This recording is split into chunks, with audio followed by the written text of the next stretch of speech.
Welcome to Bourbon Taste-Offs, playoff brackets of the best whiskeys. Join us in our season-long quest to find our tastiest bourbon. Hello. Thank you for joining us on Bourbon Taste-Offs. This is episode number 7. We are your hosts, Todd, Dan, and Josh. And on this episode, we are going to be tasting my picks, which happens to be all Bardstown Fusion picks. So if you guys have ever heard of Bardstown, and they have a Discovery series, they have a Fusion series. I've got bottles 4 through 9 as far as the Fusion series. So they all it's a blend series. They'll take some sourced older whiskey and mix it into some of their own mash bill. So there's going to be some difference and some similarities as well, because it's only Bardstown Fusion series. Well, I'm super excited about this because I have, I think, 1, maybe 2 bottles of Bardstown. There's been times where I've seen them up in the top end and they've been a little expensive. Maybe they're in that price range. They've come over $100 maybe, and I've been nervous about them. And I don't seem to come across a lot of people like, oh, you should get one. So I've always been nervous. Like, I usually want to hear from somebody like, oh, you'll like this, or try it, and I just haven't had an experience yet. And maybe I'm going to try 4 of them and go, oh, I should be collecting these, But we're going to find out in a minute because they're all Bardstowns, right? So They are. I'm going to find out. And you've had all of these? I have had everything, but the last one was number 9. And we were there at Bardstown doing a tour and tasting and everything. And the master distiller actually signed my bottle. So it's an actually signed bottle. But I'm okay opening it because, Very cool. This is about us getting together and trying some bourbons and whiskeys. And Could it be here? It could very well be here, yes. Okay. So, again, my wife just picks a number, and it could be one of those bottles. So very cool. I'm excited because I don't know anything about this distillery, and this could be really, really good. So I'm excited. So I have a little different story. My first time going out to Kentucky for a bourbon, where our first stop was Willett on the trail, and then our second stop was Bardstown, and went there and had the Fusion, which is this, and then had the Discovery, and I just fell in love with the Fusion so much so that I've probably bought, like in the past, probably at least 15-20 bottles a year of just the Fusion, and I put this in my top 3. So it's just a flavor that I like. I do recall one of the earlier episodes you were talking about the Bardstown Fusion. Yeah. So the Fusion, and they actually have higher level, the Discovery, and then they have the other stuff. And this is generally 4 or 5 years ago you would have been able to find it for $40. Now it's closer to 60, 65. So it's getting on a little bit pricey, but when at $40, $45, this is a really good bottle to have, from my perspective. So I agree. I mean, you are getting some aged whiskey in these blends. They're bringing in 11, 12, 13, 16, 17-year-old bourbons to blend in here. So, I mean, that stuff's not cheap. When whiskey has to age for a long time, it's pricey to put it in some blends. So. Well, let's get a roll. Absolutely. 4. All right, so we're going to have 1 go against 4 and 2 go against 3. This will be interesting. I'm really excited to find out if there's a big difference or if it's just all subtle. A subtle difference, because that could be a very difficult tasting if they're really just subtly different. Now, is this all sourced from someplace else? They're buying it all someplace else and they're just blending? Not all of it. Okay. So the higher age stated blend in there, and when we bring the bottles out, we'll actually be able to read what percentage of what is added to these blends. But the sourced one is the really old aged stated one.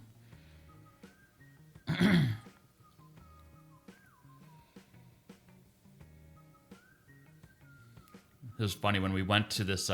We went to the distillery and we had the tour. My wife just fell in love with just the distillate. So without even having aged, so they call the distillate a white dog, and it's clear. Obviously, the color comes from the being aged in a barrel. She thought just the distillate was like delicious, just sweet, and I, of course, I like the aged properly prepared bourbon, but she couldn't get enough of that. It was hilarious. I don't know if I've ever had a sweeter bourbon before. Are you getting real sweet on this? This is really good. This is 2 ones in a row that we really liked. And I didn't even think to look yet if there's any color difference.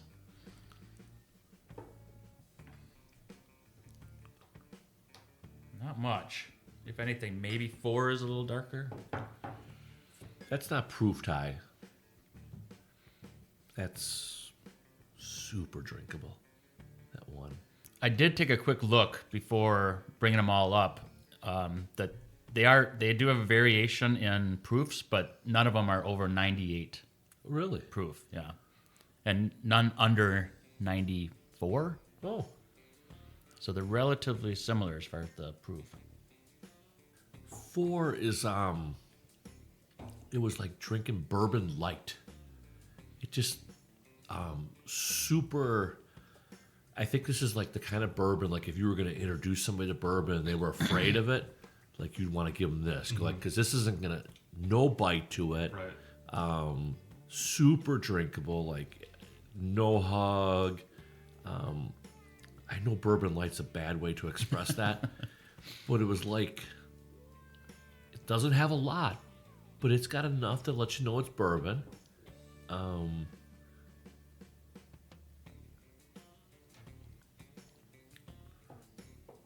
A lot of times people would say, oh, it's not very complex, and they would kick it out.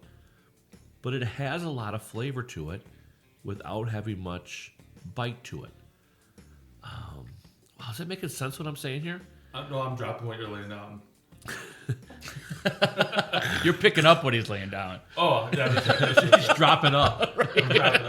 I'm dropping what you just laid down. Actually, this is the 15th episode today, and Josh has had 2 bottles of bourbon. I'm having a really difficult time distinguishing between the two. I kind of am too. Yeah, they're both super sweet.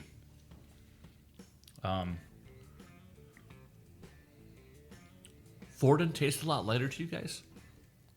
It tasted a bit different, but not when I go back and forth and I confuse myself. Yeah, and that's something we were maybe concerned about with this whole tasting is like how similar are these going to be? But you're saying that they're not all that similar, right, Dan?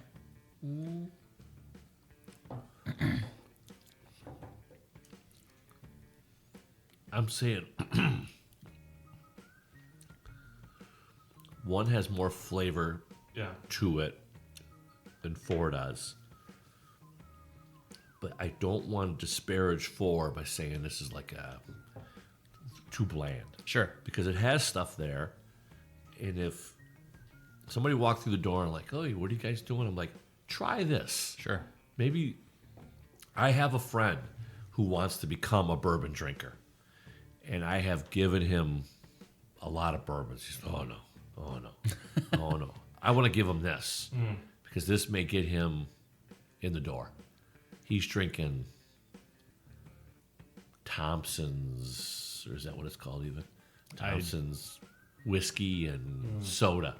And I'm like, come on, dude. Wow. We can do better. Yeah. We can do better. You know.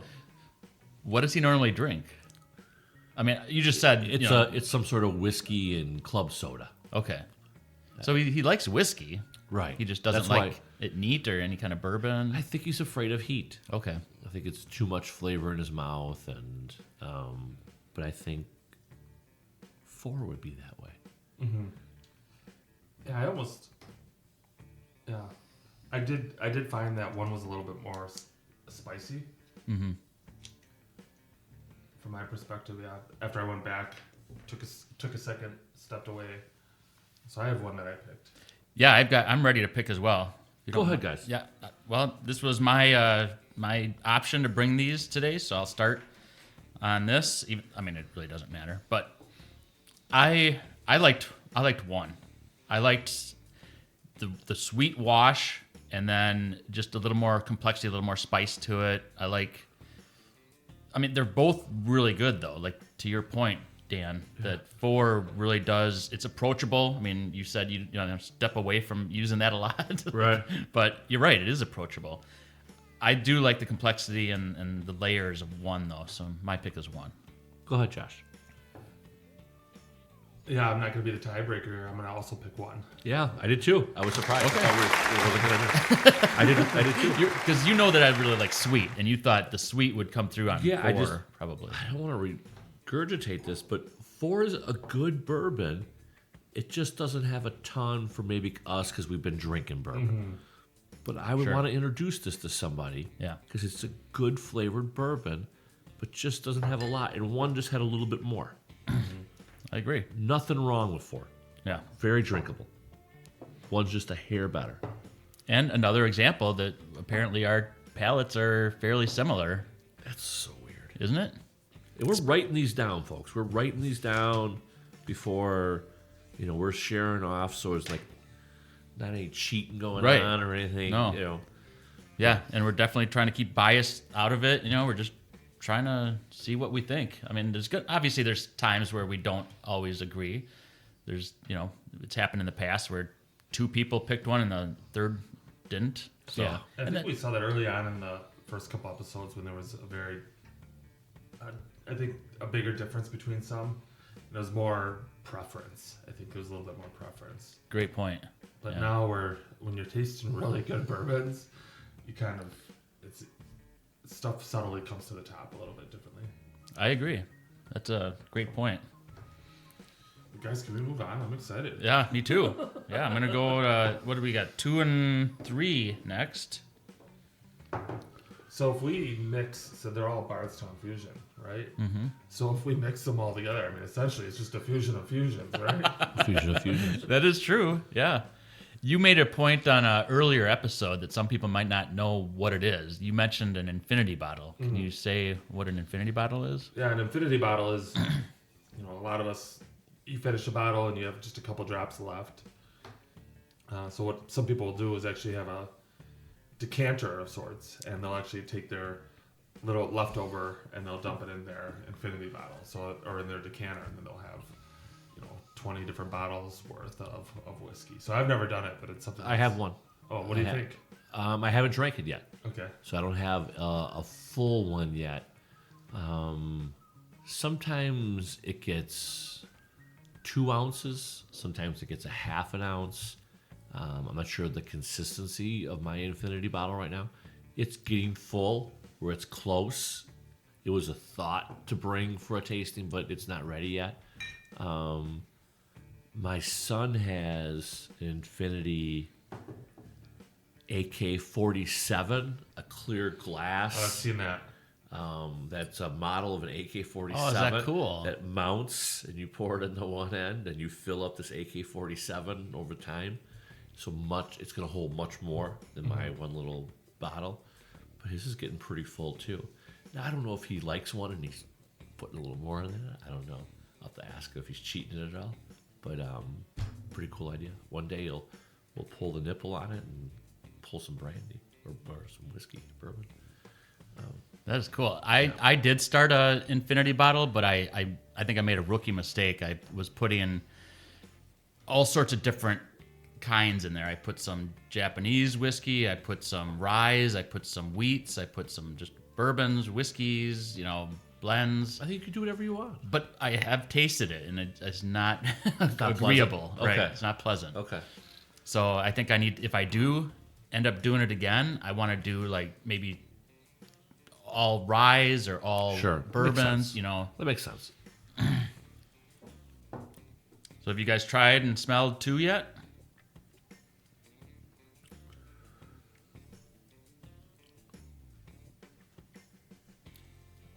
I did, and when Dan was talking, I had to stop myself. I was like, "Wow, this is so good."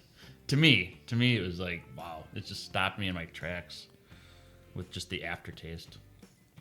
This has definitely got more heat. Are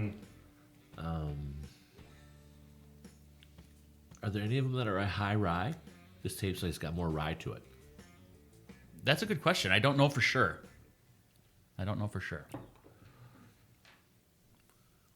but not too much.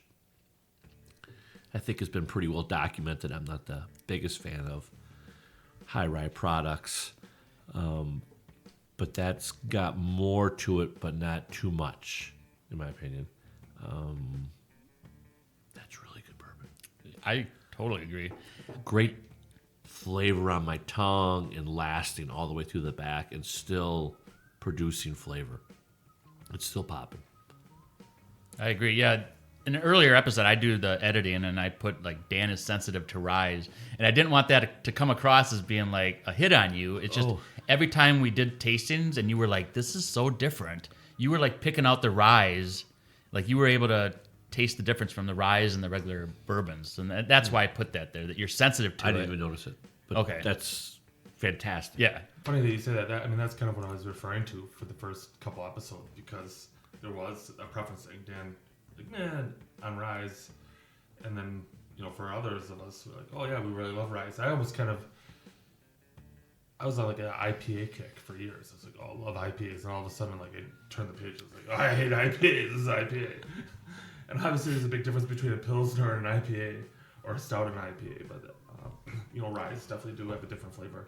They do. And it's so funny you say that. I was the same way. Like, IPAs was like the rave. Like, everybody's talking about IPAs, and they're so good. But then you get to a point where it's like, you're just over it. You're just like, oh, another IPA. It's like... Then you go back to your stouts and porters. Yeah. Yep. 4 is really good, too. Or 3 is really good. Sorry. You scared me. I'm sorry. You said 4. I was like, oh, crap. Have I been taking the wrong one? Yeah. I have one picked already. So do I. Not to rush you, Todd. I mean, we've had some great conversations. But we'll start with you then. Dan hasn't started first. So. 3. Did you pick yours already, Todd, too?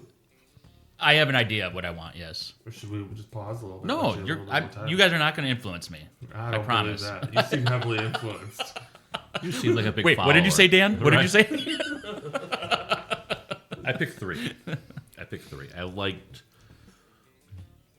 There's not been... Not a bad one here, but I just like 3 had a little more to it. 3. I picked 3. 3. This one right here, right? I take it back. I didn't pick 3. I picked 2. See, it's good that you double checked. Right. This is the glass I want. I picked 2. Huh. I picked 2. All I picked 2. 2. Okay. I believe you. I actually picked 3. That's interesting. I liked it spicy, a little smoother from my perspective. So I picked 3. It does have a little bit more spice, which it's enjoyable though. It's not. Right. It's not. It doesn't hit you and it's not And for terrible. Me, for me, I like Maker's 46. Mm-hmm. I really like, the Evan Williams Master Blend. So just some of that, and I like that the vanilla, the spice. So this is my jam. So when I was like, oh, like 3, I was like, oh, yep, check that box. So. Perfect. Yeah. So Todd, on you, sir. Yeah, I'm definitely the it's not a tiebreaker. Yeah. You are the tiebreaker. Yeah, I am the tiebreaker, no matter what. Yep. And it was funny. It wouldn't have been though if Dan would have picked 3 because you would have picked 3. It would have been over. Right. And I was like, yeah, obviously I'm not listening to Dan because I picked 2. But then it turns out that he changed his pick, and it's like, I guess we do agree. My thing with 3, it is sweet. I actually think 2 is more complex, honestly. I think there's more mixed into it, and I'm really curious to see these bottles and find out. So let's not delay anymore and bring these bottles out. So 2's the winner. So 2 is the winner on this side. So 1 and 2 will go. 1 and 2 advance, and we will bring out bottles 3 and 4. And I can't wait to see what they have to say for each other. 4 is what Josh has. Okay, go ahead, Josh. All right, so this is the Fusion Series number 6. It's 56% Bardstown Bourbon, a 3-year, which is 75% corn, 21% rye, and 4% malted barley. And then 14% 3-year, also Bardstown Bourbon, and that's 75% corn, 15% rye, and then 10% malted barley, and then 30% Kentucky 11-year, and 75% corn, 13% rye, and then 12% malted barley. So really kind of a mix of 30% 11-year, and then 70% 3-year. With So 75% some young corn. ones. Yeah. So a high corn ratio Yep. at 75%, and then 2 young 3 years. Yep. 3-year mixed with an 11-year. Mixed with the 11-year. And that was a 6. And then what is... At, if I can interrupt. Yeah. At 48.95% alcohol. Okay, so that's 97.9 proof. 97.9 proof. Very heavy corn, like Josh's. I did have a 12 in here with 75% corn. And that was Kentucky sourced whiskey, so not from Bardstown, the 12-year product. But they're all 75, no real high rise. I think this was made these real drinkable and approachable. I think that's why we liked them all. Yeah. I mean, they're all high corn. So you have a 12-year age statement, and what are the other age? 4 years. 4 Okay. years and the other 2. So it's a little older then. Yeah, it's probably the same, it's probably sourced from the same thing. Yeah. Yeah, could be. Just Yeah, they probably essentially got 1 the year. right. Yeah. Yeah. And the old stuff is just 30% of it, so most of it is actually pretty young whiskey. And if I were to compare these two, I would have picked 3 over 4 as well. Myself. I mean, you did pick 3 to win, to beat 2, I did, yep. and just got canceled out because Dan and I picked 2. But otherwise, like if I were to compare these two losing bottles, I would pick 3 over 4. Whoever is the master distiller over there knows what they're doing because they're blending. I mean, that's a science all in itself, right? It's blending possibly really good. So they're picking stuff that they know tastes good and then blending it together to create quality bourbons. Do you know the price points on these? So 45 to about $60. Yeah. Really? Okay. Yeah, and it's Aren't some of them much higher though? so you're thinking about the Discovery series, which Okay. is Also a blending. it's a blending. Yeah. But usually now higher- Now it's like up to like $100 or $90, and then Okay. they have different versions, like the Bardstown KBS thing that was like $180 a bottle. So they have a bunch of others that were higher, and then Bardstown even they have a bottled and bond. They have a single barrel. So they have a couple other bottles that came in at about $50 now. So they're adding more to the mix. So I'm not real familiar with them. Do they have just their own standalone? Oh, it's bourbon? it's a super modern facility. I'm sorry, I cut you off. but- No, is that they have like their bottled and bond, their regular own product, and this is just an offshoot, this Fusion series. So 4 years ago, they just finished their like headquarters or whatever. Okay. So what I had understood is that from the tour that we had went on, that they were pretty much a brand new place 4 years ago. So that's why you see on here it says 30% 12-year Kentucky, which is sourced. Sure. So what I understand is that they're going to actually get to the point where it is going to be 100% Bardstown, but they weren't able to do so because they were just so new. Right. And I think I've heard that too. A lot of times they'll source stuff out in the beginning while they're creating their own and stuff like that. Correct. Okay. Yeah. Good products. I mean, if that's in the $40 to $60 range, I'm definitely looking for them at the store. Yeah. Here's the kicker. I actually prefer this over their $100 bottle and their $180 bottles. Okay. And I actually, they came out with the KBS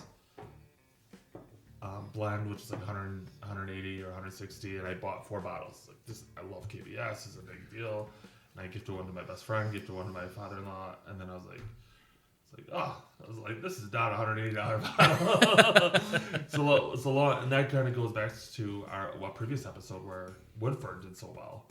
Hey, like you have a $35 bottle that just knocks it out of the park. Right. So money on bourbon does not correlate to good bourbon. That is truth. Dan, we're thinking about taking the show on the road, huh? I'm going to have a social gathering at my house. And if you guys think it's okay, I'd like to bring the podcast on the road. Set up at a table that I have, and as people that I've shared bourbon with before and gotten to know from my life in different places. Have them maybe take turns, come to the table and talk to us about their experience while we have some food going on, some brisket or something like that, and some shenanigans in the background, I'm sure. I think it might be a little way for us to show the side of bourbon that's about camaraderie, about fellowship, and getting together.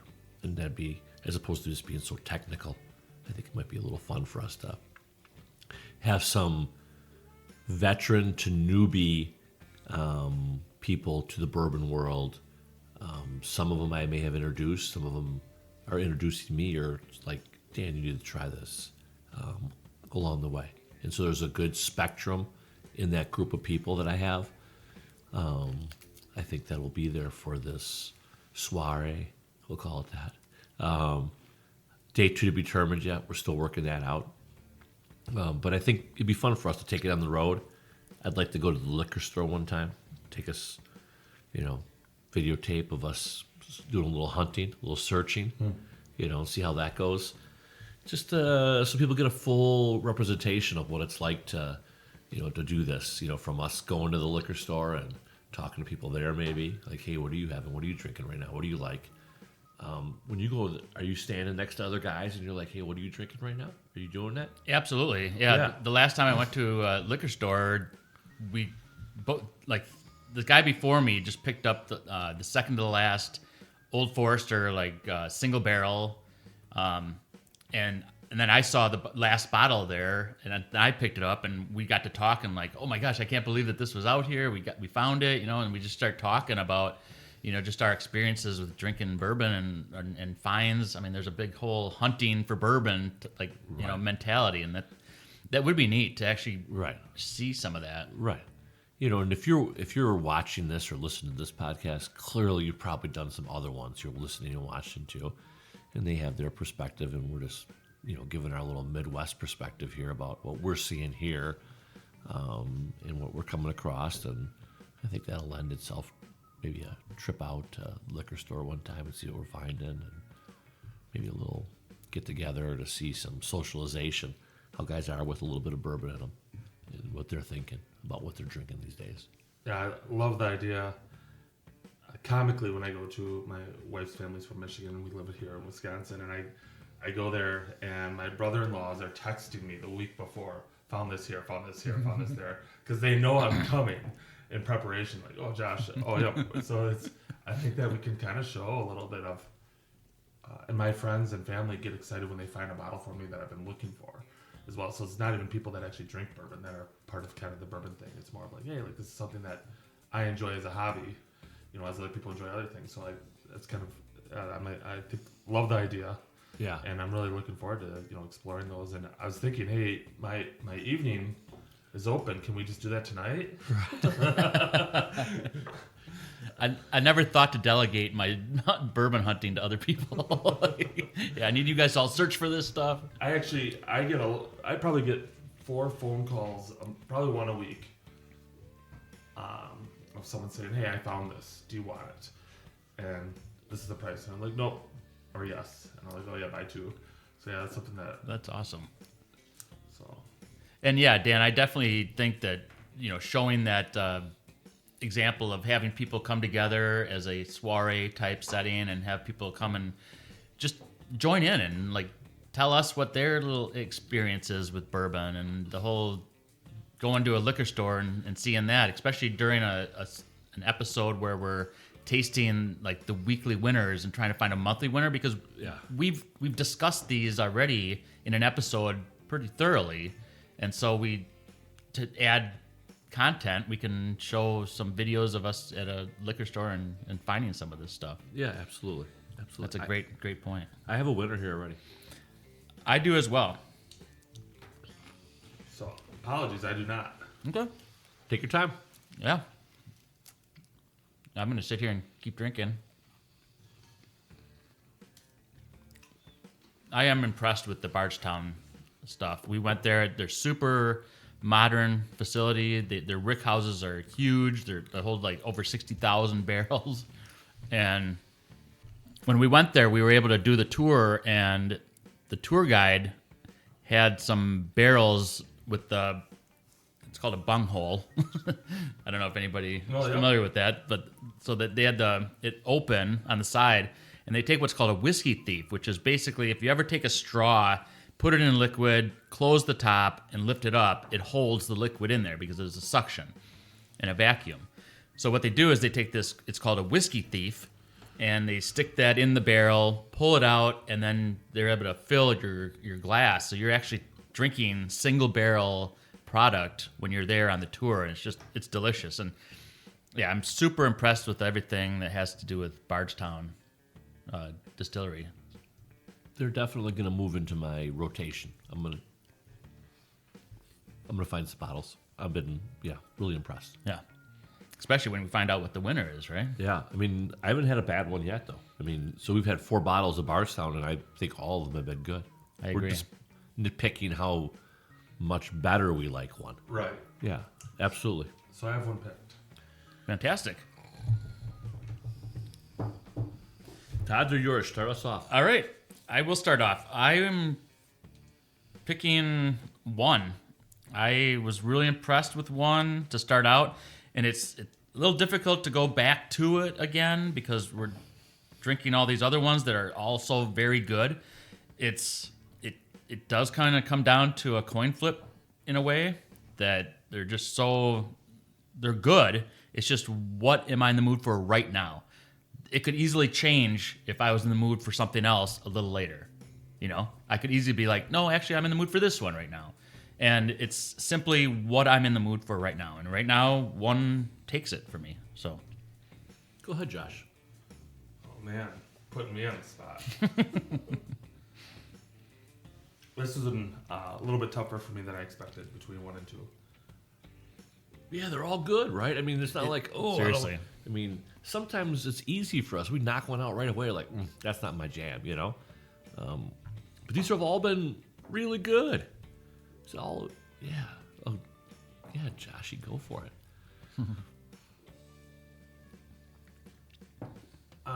So I put 2. And it's tough to say why. I think it's just to disagree with me. Yeah, well, I think it was so difficult for me to choose between the 2 that I was like, yeah. And I wrote down 2, check 2. But for me, I can't really say why. I just clicked 2. You liked it better. I just liked it better, but I mean, if we're at like a 50.1 versus a 49.9 for me in this instance. I agree with you. I think if we switch these glasses all around and spun them up, we might come up with a different answer. Yeah. These are all really good bourbons. I picked one. Only because I thought it was a little bit more complex. It had a little more going on. Yeah.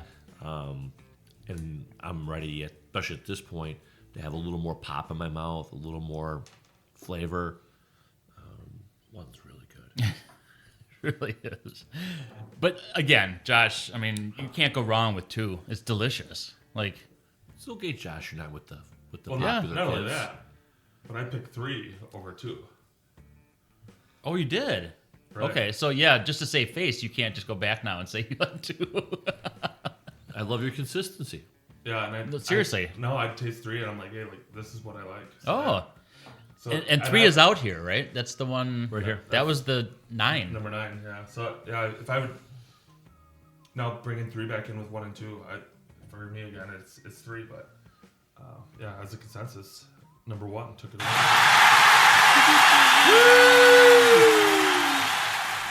All right, that is fantastic. We're going to bring those bottles in and talk about them. Alrighty, welcome back. All right, welcome back.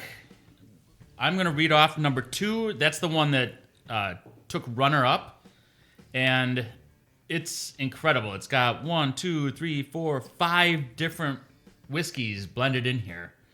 And I'll just read down the list. It's got a 3-year, a 3-year, a 3-year, and then a 12-year and a 12-year.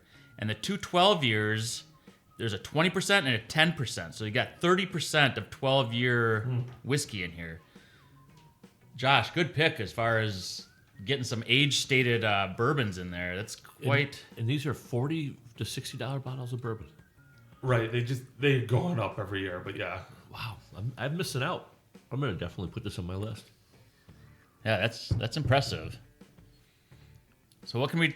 What did you see for the corn? Okay, so the Influence. corn for 54% of a 3-year was 75%. Then a 10-year 3-year was 60% corn. Then a 6% was 60% corn. All of those were 3-year age stated. So you got a 75%, 60, and 60 with the corn percentage. And then the 20 and 10% of the 12-year was a 78% and 75% corn. So it's definitely a lot of corn. And I love higher corn Sure. percentage because that's where you get the sweet. Right. Jinx. Jinx. Another jinx. Did you watch that earlier episode where Dan and I said sure at the same time? I was like, Really? jinx. I'm like, I love to be childish, I guess.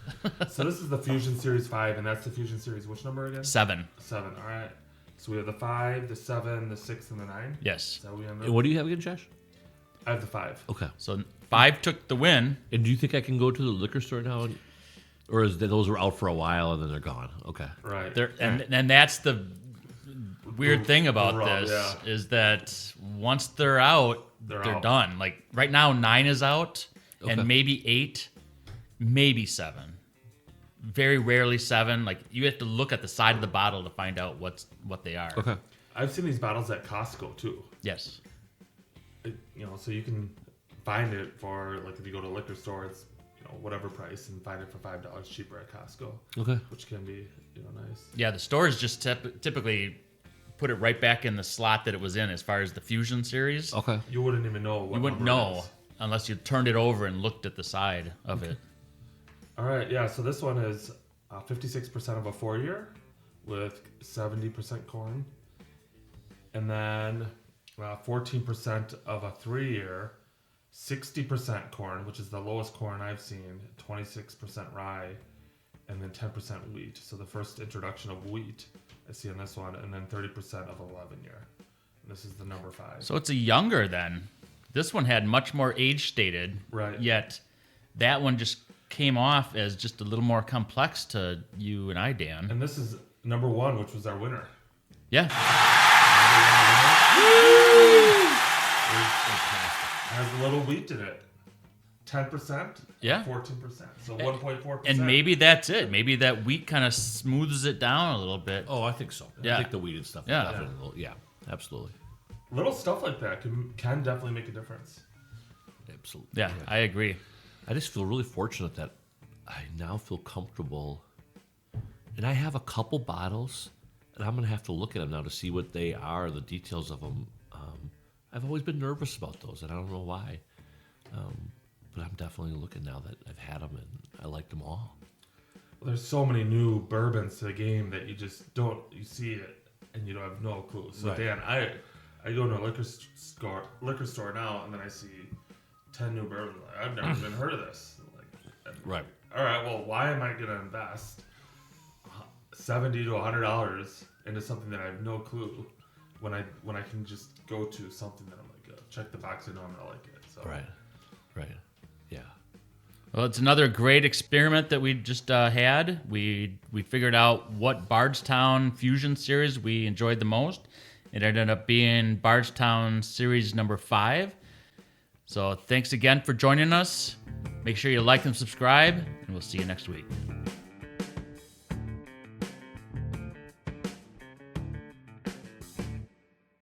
So I was getting my bottles ready for the week. And I got a couple, I've talked to Todd, some different ideas for some stuff. And just like you had talked about, should I do all 10 years? Or she's like, what do you got for an idea? And she knows enough about my bourbon to know the differences, at least. She's been on the bourbon trail with me. She don't like them, but she understands. She's like, these are the ones you're doing, huh? And I'm like, yeah. She's like, well, it seems like every week that you go over there, you're bringing like bottles. She says, are you sure you're not just being taken? Because every week you go over there with 4 or 5 bottles and you're not bringing home any bottles. He's making out pretty good. The other guy's bringing 4 bottles too. And it's like some pyramid scheme. It's a racket, and I wish she didn't fucking tell you about it. Todd Todd's getting 8 bottles a week here. You guys are just taking a couple of sips out of them. Like, I think we're okay, honey. That's awesome. I think we're okay. Todd's been watching American Greed, scheming how he can get bottles off us. Right, That's right. right. Host a tasting at your house, and you'll get 8 bottles.